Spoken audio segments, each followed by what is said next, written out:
How to be activist for individual rights and limited government.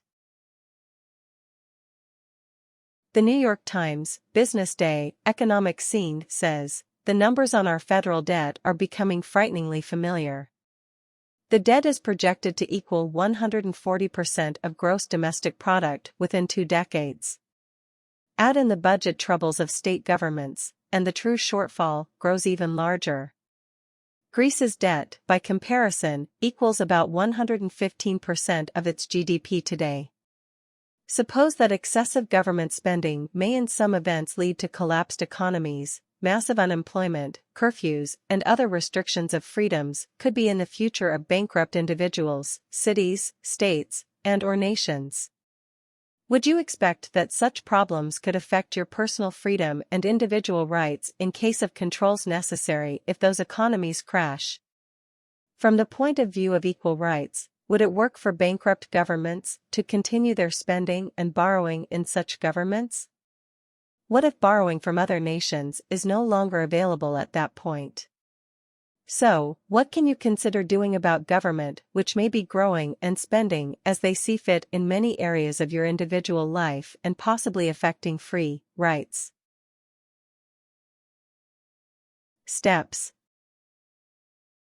1. Consider whether you, as a conservative, liberal or progressive, regardless of party, would oppose calls for raising taxes and for higher government spending, and taking on more politicians' promises.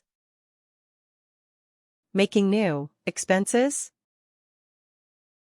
2. Support candidates who advocate free rights. Rights have no price tag except the cost to protect and assure our individual rights from tyranny, control or inaction when action is needed. 3. Research the government spending and programs, as politicians pose and posture to appear as if they are against the rapid growth of spending that has continued for the last century. 4. Consider getting involved, personally engaged, in seeking politically the changes that you need. What would you say are the principles needed to maintain equal rights and freedom? The principle is protecting your individual rights with limited government and whether a law is needed and proper. And so.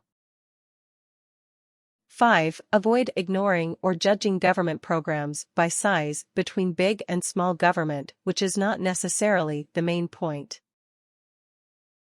But, decide whether they may seem to detract from equal rights and individual freedom.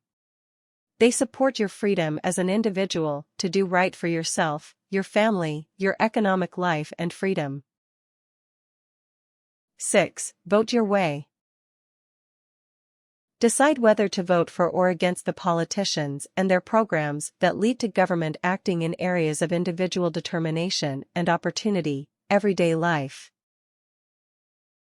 7. Decide whether you individually will support big or small programs where you find them desirable, and vote for or against leaders and representatives who support big or small. Defense of America from military attack. Private property rights and protection of every citizen's freedom of speech.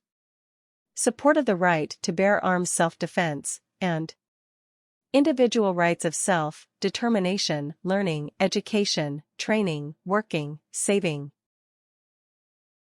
8. Decide limits on what government might do, like these. Telling Americans what non-violent belief, organization or church they may, should or must not belong to, or to punish or harass Americans for belonging to a particular church or peaceful ideology, considering the size of that program and the scope of the law. Pushing any proposal, because of its size, smaller or larger, when it is not acceptable even if it's small or done at a lower cost. Restricting personal rights by the government. That is why the Bill of Rights states that Congress shall make no law. In these regards, it does not say that some laws are good. So would you or would you not support free or socialized business? Higher or lower taxes and fees on industries and factories? Centralized, national government imposing school curriculum? Federal requirements for cities, states, businesses, and homes by centralized laws that should be regulated locally. Although some standards are needed, government is not the best source of these for market economy and business, as the layers of government are slow to adapt, can stymie rapid innovations with inefficient, expensive and overbearing rules and regulations. 9. Decide whether to support federal government ever having authority in such local issues. 10. Watch for and decide for or against compromises that increase the taxes levied against you and bring new restrictions on your rights and complications on your freedoms. 11. Support changes that protect and assure individual inalienable rights to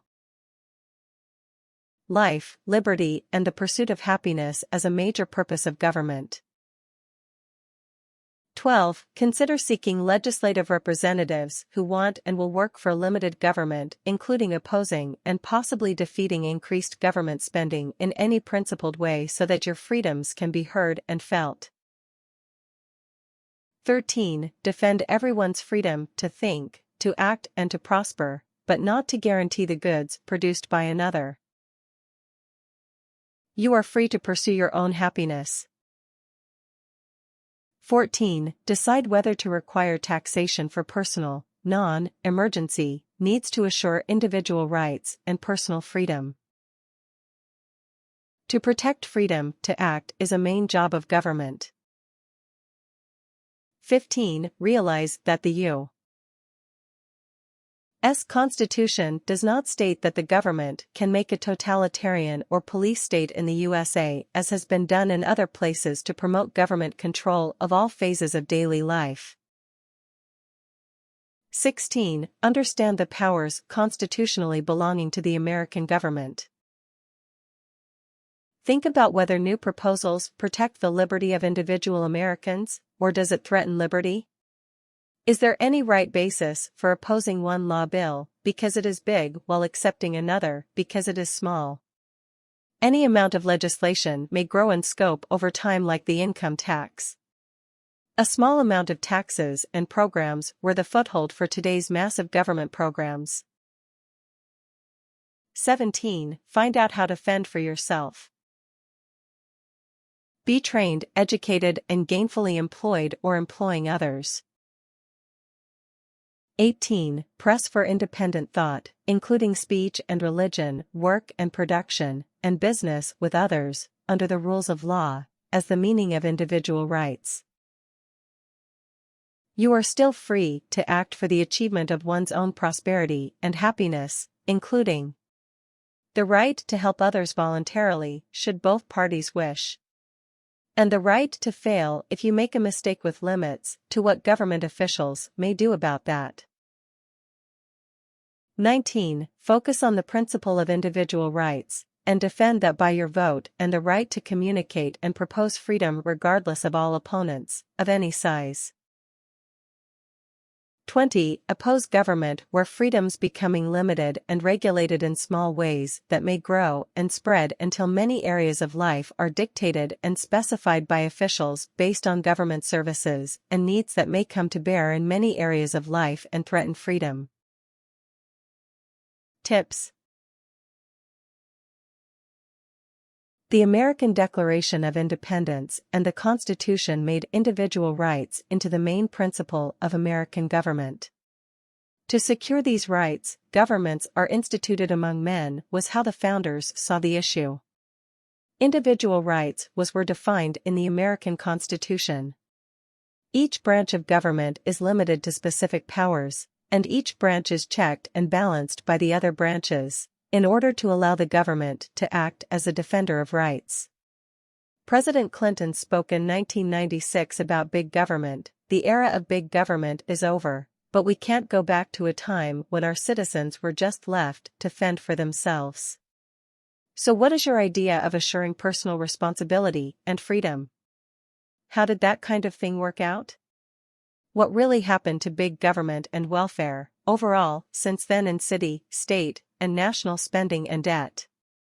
Each branch is not granted certain powers by the Constitution, and those are then given to one of the other two branches, or if not covered then that is reserved to the states. The able-bodied, mentally right individual may pursue his own life, liberty, and happiness. It is no one else's responsibility except to protect and assure individual equal rights.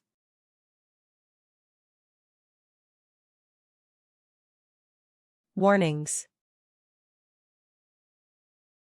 Government services in matters of intellectual freedom, rights to free speech, legal family matters, the press, and religion, may lead to regulations of all kinds that affect and limit previous freedoms. Government creates many bureaucracies to enforce and protect its dictates, but may or may not protect its citizens' individual rights. Government tends to expand its functions, so that individual rights may be threatened by overreach of expanding government.